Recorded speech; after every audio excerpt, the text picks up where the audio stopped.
First and foremost, thank you for coming. I'll give you full disclosure right now. I do record a portion of this, all right? It's for video purposes. We put it out on social media. I'm recording now, but I'm going to give you the format for today. The reason I record it and I put it out there is what we're going to be talking about today are very important issues, right? But if we look around this room, we probably have, 30, 40 people here? Right, that's the number. Well, on social media, some of the videos that we get viewed have like 12, 13, 14, 15,000 views. And the people that watch it on social media are strategic advisors to different levels of government, different chiefs of police, different organizations. So it's really important for us to get some of the highlights of today out there with the interest of not putting anybody in a bad position, right? Because we want to open conversation. So I'll give you the format, kind of how it's going to go today. The reason why I say the format for today is this is our fourth one that we've done in the city in the last 3 weeks. And in every one we do, we're learning new things to make this a better experience for not only us, but for you, those of you who took the time out of your day to show up that are impacted by gangs and gang violence, to figure out how do we make the most out of a limited opportunity with people that live in these communities. So for today, our presentation, we took it down from 40 minutes to 20 minutes. It's going to be really quick. It's going to be an overview of what's kind of happening and kind of what we're looking to do.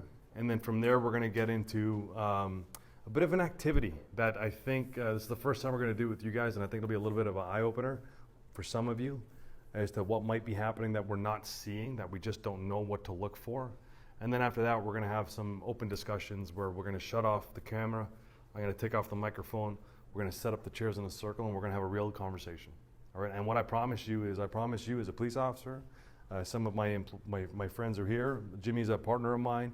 Jason is our boss over there. We got Ewan that works at a neighboring division, and we have Sergeant Nichiporic as well from our community partnerships. We have some students here. I'm giving you the promise right now, on record, on camera. If you tell us something here today, it'll remain confidential 100%. We want everybody to be as honest as you can, including the students here today, because we need to hear all different perspectives. I'll give you an example later on of some of the stuff that we got that was really helpful, but that's for that point. So is everybody okay with that going forward?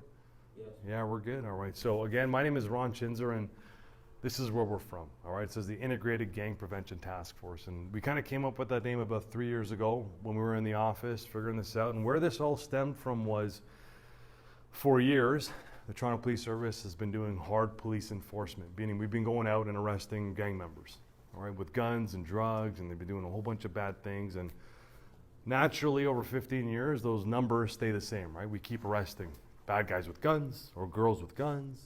They keep dealing drugs. People keep dying of drug overdoses, but the numbers keep rising. So we have to do something different. So an idea came out that we have to figure out a way to get kids out of gangs or gang members out of gangs. And for years, Jason and myself primarily tried to figure it out, and we realized nobody can do this in the world. There's no strategy that you can do.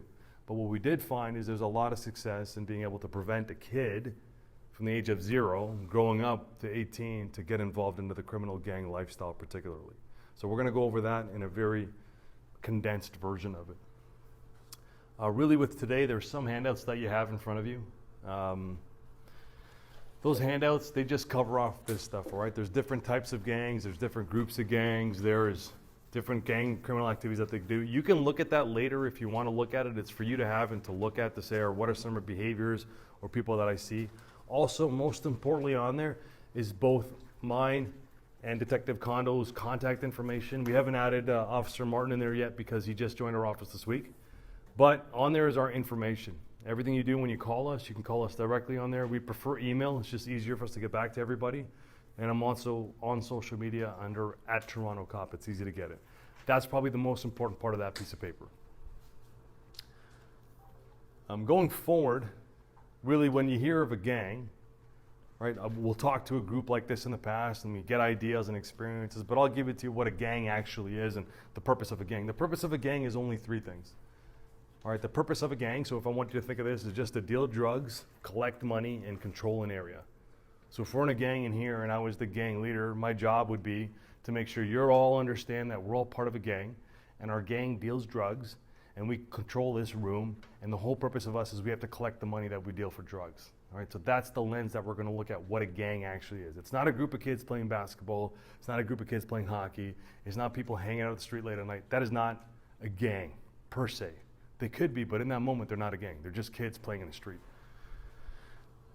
One of the questions we had was who joins gangs, right? And one of the biggest issues we had as police officers initially was two big things happened, all right? I want you to think of this. We were given the task and the idea of find kids that belong to a gang and get them out of a gang. Sounds great. It's a perfect thing to go through. You come through there with your heart. But as an organization, as a police officer, we had two big questions. And one is, where do we go to find gangs? And what do they look like? I don't know. So we sat down, we talked with some officers, we had some conversations, and we realized it can't be that simple.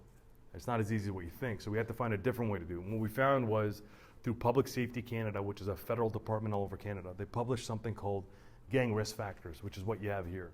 That pamphlet you have in front of you, the laminated one that says Gang Risk Factors, that's what this is here. And what that pamphlet says is that from the age of 0 to 18, the more of these that you can check off that apply to a kid or yourself, the more likely the person is to become a gang member. And the important thing to look at this, which is why we wanted to have an outside source of information, was nothing there mentions if the person is a boy or a girl. That doesn't matter. Nothing there mentions what color their skin is. Nothing mentions what nationality they are or what they believe in. None of that matters. What matters is what's here. And if you look at this, and you can read up here, you can read it on the card, is there anything there that surprises you? Everybody we've asked, there's nothing there that surprises them. It makes sense that somebody who suffers from all of these, or a lot of these, would probably not have a successful life. Now these risk factors, they come up in different times. All right, the first one is the family category here. They come up at the age of 3, when you see a kid in the home that doesn't have the best behavior. And I'm not talking about a kid who's naughty here and there. I'm talking about a kid who really has poor behavior, who just doesn't listen to anybody. That should be your first flag. And then at the age of 6, that kid goes to school and they're in kindergarten. And when they're in kindergarten, they're not doing well. They're probably going to fail. And I know it's Canada, and some people say in Canada you can't fail. And it might be true, you might get passed on to the next grade. But there's a big difference between succeeding and passing. These kids don't succeed, they just pass, they make it through. So now the same kid at 3 becomes 6, doesn't do well at school, becomes 9, and is out playing with friends. Or and the same kid who's got those behavioral issues and not doing well at school. Do you think they're going to find kids that are like them or kids that are different than them? Probably kids that are like them. Now you have a group of kids that all believe and think and act the same way. And then between age of 9 and 15 is when the individual risks come into play. And generally for us, and what we see and what the academics tell you here and all that stuff, is the biggest indicator in different publications that they tell you they're a gang member. They tell you they're self-identified. What I mean by that is you ask them they're a gang member, they say yes. They have the t-shirt, they have on their social media, on Instagram or Twitter, they put it out there and they say, I'm a gang member. Come on in, it's okay, come on in. So that's the biggest risk. And this is the same kid that we're talking about. And then at the age of 18, it becomes a community problem, which is probably what brought you here today. Who here came because they're concerned about the community that they live in? Who here is afraid? It's scary, right? You see the stuff on the news, it's scary stuff. Right? We don't need to be tough. This is unnecessary and it's not okay. And I think that's what we all understand. And this is where the point when everybody says enough is enough. When you see daytime shootings, when you see police officers getting shot at, innocent people getting shot and killed, kids getting shot playing in a park, this is when the community comes up and says, hey, listen, this is absolutely enough. We need to do something about it. And part of that is these risk factors. And I want you to think about it. And the reason I bring that up, that 3, 6, 9, 15, and 18-year-old, is now we have 18-year-olds and 15-year-olds that bring us all together here. And if we're looking at all these things to deal with, is it easier to deal with somebody in the family category who only has 8 things that need attention when they're still 3, 4, 5 years old and are still easily to influence? Is it easier to deal with that at that age? Maybe at 6 is it easier to deal with when they have school issues and now they're in a safe environment and we can support schools by mitigating those risks or creating something called a protective factor? It's much easier. Meanwhile, it kind of gets tolerated because none of us are talking to each other, and by the time it gets 18, this is where it brings us everybody together here. And now they're talking about Toronto all the time, and all you see in the news every time is another shooting, gang violence, another shooting, gang violence, another shooting, gang violence, and it doesn't seem like there's a day that passes where there's not a shooting that happens in the city. And here we are. So with us, we had to figure out something else. So when we'd go back and talk to our bosses, we said, listen, we don't know how to get a gang member out of a gang. But we know all the things that happen for a kid from the age of 0 all the way up to 18 that leads them to become a gang member. And we kind of know what we need to do about it. And what we actually need to do about it is the first word here is integrated. And I'll ask you here, what does that mean to anybody here? So integrated. Right? What that means is we got to merge everything together. And sometimes you'll see in the news, even other police officers, other police agencies and schools, they say we need to collaborate. We need to work together. So with us, I want you to think of that same kid, right? And think for yourself. And think at the age of 18, so 0 to 18, how many organizations, government organizations, do you come across from the age of 0 to 18? Let's start with a 6-year-old. Where are they? School, right? So schools, are they impacted? And what I mean by that is, are they affected? How difficult is it for a teacher who has 30 kids to teach, and there's that one kid that gets all the attention because they have a lot of behavioral issues? It's different, right? What about the other 29 kids? They're impacted as well. So teachers need some help. And then that kid becomes 9 years old, and in our case, unfortunately, and many of the parents that we spoke to in these type of settings, many of them lived in community housing. And community housing is impacted because that's where these kids live, and that's where these kids play. And then as they get older, unfortunately from the age of 9 to 15, some of them enter the legal justice system because they commit crimes, and we arrest them as police officers, and then we're impacted. And then when they get arrested, they go to jail, and that's impacted. And then they go to court, and that's impacted. Some of them get probation, and now we have probation officers, and we have parole officers. Well, when we looked at this, and we found the model that we wanted to bring in Toronto, there's about 20 different government organizations that are all impacted. And the problem we had is none of us are talking to each other to support each other. So we have police officers that are sometimes doing jobs outside of being a police officer, kind of like what I'm doing today. This is not a police officer's job, but I'm doing it to support our goal. And we have teachers that have to do other jobs that aren't really education related because they have problems that they have to deal with. And when we realized this, we looked at all these groups and we said, hey, we're all kind of stretched thing. Why don't we come together? Why don't we work together? And how can we support each other in doing our jobs individually? So if you have a kid that needs academic help, why wouldn't we rely on teachers? Why would we do it as a police officer? I don't have any training or expertise in it, but teachers do. And if teachers have a child who has a criminal problem, maybe back at home, it's not their job to go out there, but they do it anyways because it's about care, but it's our job. So why don't we have this communication? And if you look at all these different organizations, that's a lot of groups to come together and work with. And we tried for 2 years to talk to all these organizations to explain the idea. And we'll take responsibility. Maybe we didn't explain the idea well enough. And maybe we need to be better at what we do. But what we realized in the last 2 years of doing that is we never had input from the people that are most impacted, being the people that are in this room that live in these areas, that wake up every day and that are concerned for their safety and the safety of their children or their parents or their friends. So when we decided to do these town halls, we have 31 of them in the areas that we wanted to be in to figure out what's happening here. What are we missing so that we can use our platform as police officers connected to different government organizations to be able to take your message, digest it, and bring it up and pass that along the board to say, hey, these are all the things that we didn't know. I'm going to skip by all of this stuff because it really doesn't matter for the purpose of today. We wanted just to bring it down to something that actually matters. And I'll give you an example of some of the stuff we had from our last town hall. And these notes that I make, they will never say who they're from. All right, so when we have this roundtable discussion, it'll never say it's from, your name was again? It'll never say, who live here told me this. We're never going to do that. And I'll give you an idea of what we're hoping to get from these private conversations. If you notice those sheets, they only ask for limited questions, okay? I don't need your postal codes.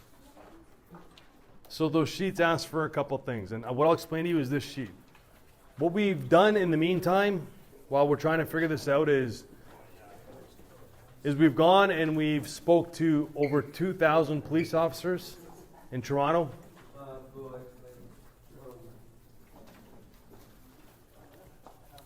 So you have these sheets, and I'll explain to you what you do. So this sheet here, what we do with it is we've gone and we spoke to over 2,000 police officers in the city of Toronto.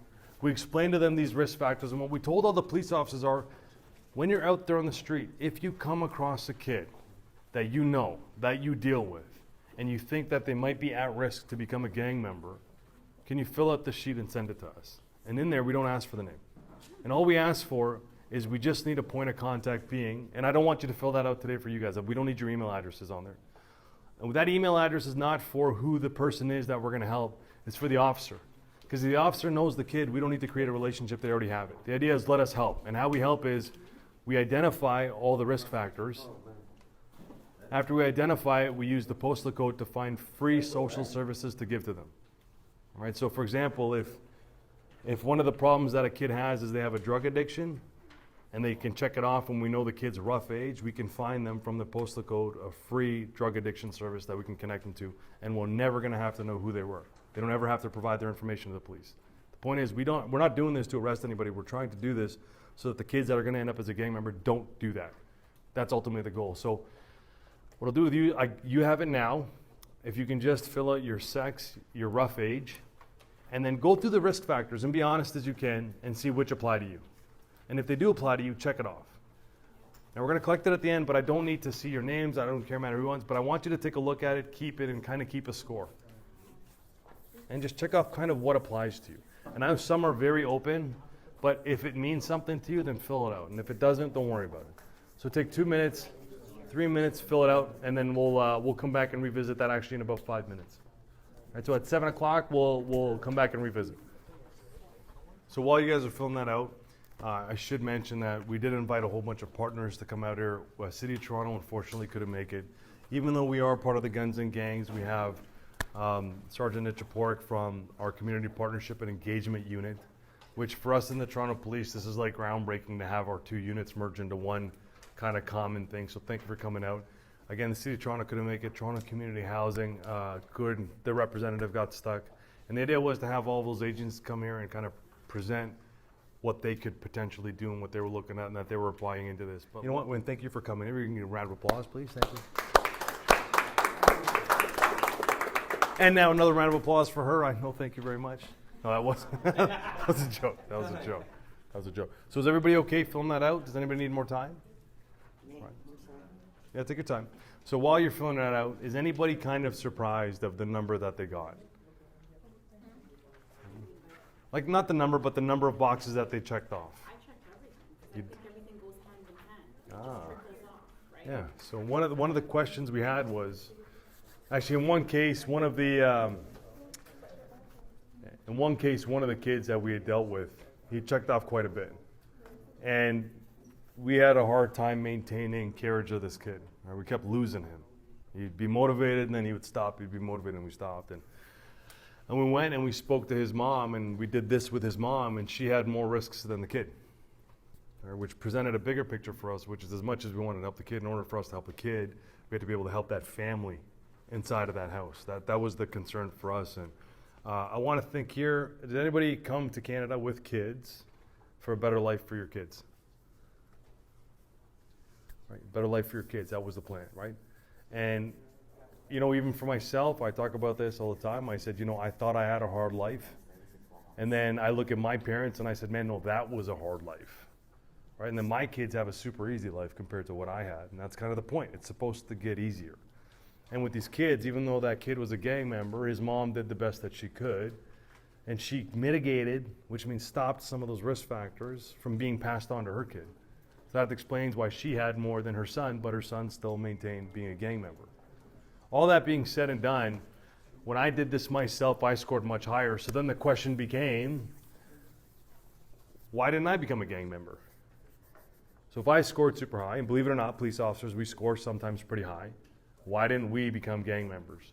And the idea was we had something called a protective factor or a mitigating factor. And it takes forms and shapes and different things. For me, it was teachers and coaches. For other people, it was older siblings. It was sometimes their parents. It was somebody else who gave them a path and a projection in life. So for us, at this point here, I'm going to shut off the camera. I'm going to shut off the mic. Let's take 2 minutes. Let's grab a coffee, grab a water. If we can set up this table, these chairs in a circle. But before we do it, actually, I wanted to do this before we do it. I'm going to give you some insights of the last one that we did, our combination of some of the last ones of what some of the conversations revealed that we found to be the most impactful. One of the first questions we asked, and we're going to ask you guys here today, and this is a bit of a different community, was what can we do to get more people from the community to come out to this stuff? That was the number one thing.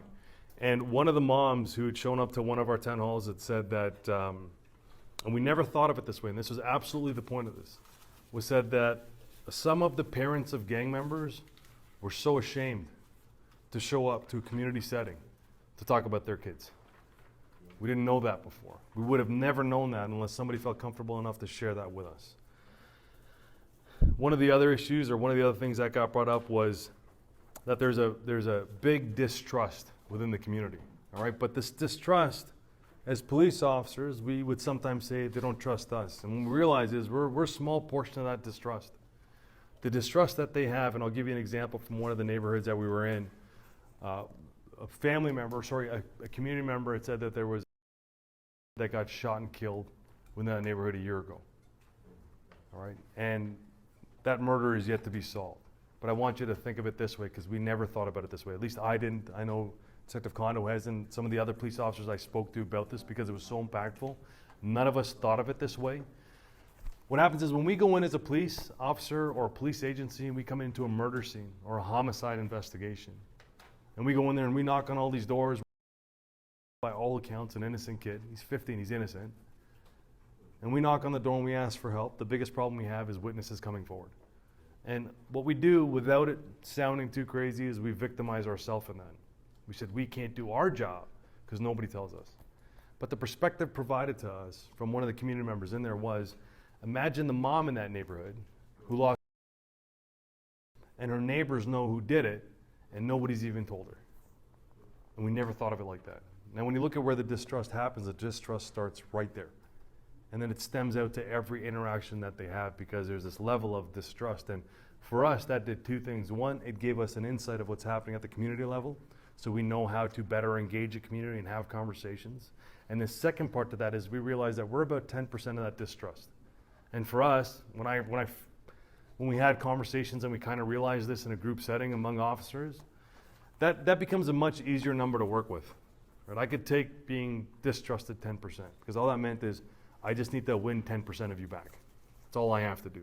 And by winning 10% of you, we can now get towards finding out the person who might have potentially killed this person's son. The other thing that we noticed in this specific community, and this was a bit crazy actually. There's two things I'll finish off with, trying to give you an idea of where we're hoping the conversation to go, and we'll guide this conversation, so don't feel the pressure to have the answer now. One of the community members there who's seen as a leader, I could tell by the way room operated, he said an awesome quote, and it was, "We are not underserviced, we are poorly serviced." All right, so look at some parts of the city. Here in the west of the city, there are more social service agency programs than any other pocket in Ontario. Yet crime, violent crime, gang crime is like the highest in these spots. For us here today, I'll tell you flat out, honestly, we invited 91 social service agencies to our 31 town halls. 91, just for 2019. And we have 4 months in 2018 that we're still doing. And out of the 91, how many of them do you think responded to show up to be part of this? 7. All right, 7. Now there's other issues there which we need to figure out. And we're gonna get to the bottom of this as best as we can to find out, why are you not participating in these conversations? This had nothing to do with the police, I'll tell you flat out. When we had sent them the emails and the invites, I'd sent them on August 7th and August 26th. 91 agencies, I clearly put in there, we are gonna give you a venue to come up here and talk to the people that you're supposed to serve to make a direct connection, so that we don't have to be the referral point.